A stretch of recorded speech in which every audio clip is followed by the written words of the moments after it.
नमस्कार मित्रांनो, 4:30च्या सुमारास आपण आपल्या यूट्यूब चॅनलवर एक व्हिडिओ अपलोड केला होता.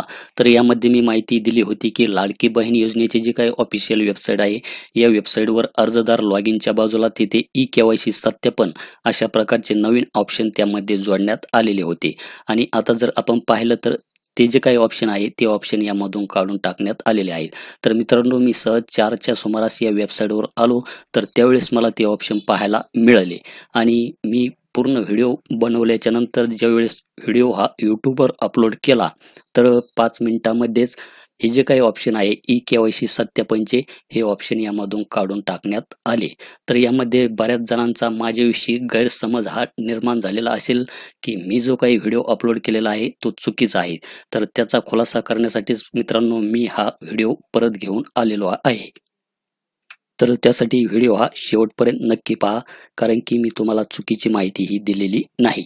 तर मित्रांनो, आता जर पाहिलं तर जी काही वेबसाईट आहे लाडकी बहीण योजना .महाराष्ट्र.gov.in, तर येथे अर्जदार लॉगिनच्या बाजूला आपणास आता ते ऑप्शन पाहायला मिळत नाही, परंतु मी तुम्हाला प्रूफ देतो.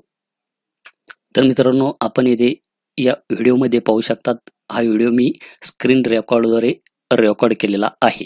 तर लाडकी बहीण योजना .महाराष्ट्र.gov.in ही ऑफिशियल वेबसाईट आहे. आणि येथे आपण पाहू शकतात अर्जदार लॉगिनच्या बाजूला ई-के-वाय-सी सत्यापन हे ऑप्शन यामध्ये पाहायला मिळत आहे.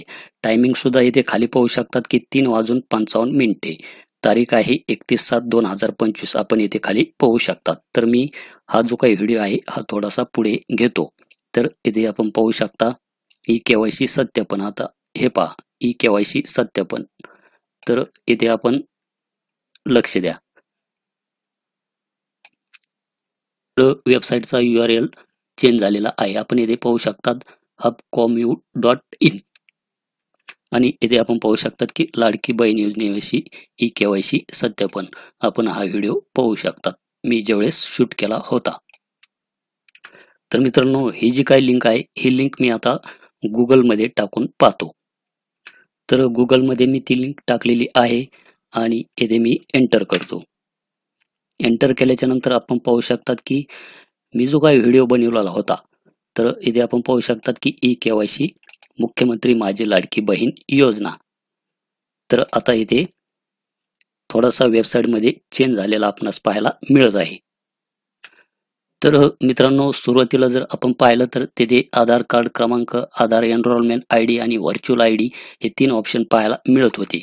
परंतु आता जर पाहिलं तर इथे कोणत्याच प्रकारचे ऑप्शन तिथे पाहायला मिळत नाही. तर आधार कार्ड क्रमांक मी इथे टाकून घेतो. इथे महिलेचा कॅप्चा टाकतो. त्यानंतर इथे मी सहमत आहे, OTP पाठवा याच्यावर क्लिक करतो. तर आता आपण एरर पाहू शकता की हा आधार क्रमांक मुख्यमंत्री माझी लाडकी बहीण योजनेच्या यादीत नाही. तर अशा प्रकारचा एरर येथे दाखवत आहे. तर मी परत एकदा दुसऱ्या महिलेचा आधार कार्ड क्रमांक येथे टाकून पाहतो. तर मी येथे एका दुसऱ्या महिलेचा आधार कार्ड क्रमांक टाकलेला आहे आणि ही महिला या योजनेचा लाभ घेत आहे. तर येथे मी सहमत आहे याच्यावर येथे क्लिक करतो आणि OTP पाठवा याच्यावर क्लिक करतो. तर येथे पण आपण पाहू शकतात की हा आधार क्रमांक मुख्यमंत्री माझी लाडकी बहीण योजनेच्या यादीत नाही. तर तशा प्रकारचा एरर इथे दाखवला जात आहे. म्हणजेच ई-के-वाय-सी ची जी काही प्रक्रिया आहे ही प्रक्रिया यामध्ये अजून सुरू झालेली नाही आणि ही लवकरच सुरू होणार आहे. तर मित्रांनो, वेबसाईटचं डेव्हलप होण्याचं काम अजूनही बाकी आहे. तर अर्जदार लॉगिनच्या बाजूलाच आपणास ई-के-वाय-सी सत्यापनचे ऑप्शन हे पाहायला मिळणार आहे. तर त्यासाठी आपण अपडेटमध्ये राहा. तर याविषयी आपण लवकरच आपल्या चॅनलवर व्हिडिओ हा सुद्धा घेऊन येणार आहोत. तर मित्रांनो, ई-के-वाय-सी सत्यापनचे जे काही ऑप्शन आहे हे ऑप्शन लवकरच या पोर्टलवर अपडेट होईल. परंतु हे केव्हा होईल हे मला सुद्धा सांगता येणार नाही, परंतु होणार आहे हे 100% खरे आहे. तर निश्चितच मी दिलेली माहिती तुम्हाला समजलेली असेल आणि मी ती प्रूफ के साथ तुम्हाला समजून सुद्धा सांगितलेली आहे की ई-के-वाय-सी सत्यापन हे ऑप्शन पोर्टलवर आलेले होते आणि ते ऑप्शन आता सध्या आपणास यामध्ये पाहायला मिळत नाही, परंतु ते लवकरच पोर्टलवर उपलब्ध होईल.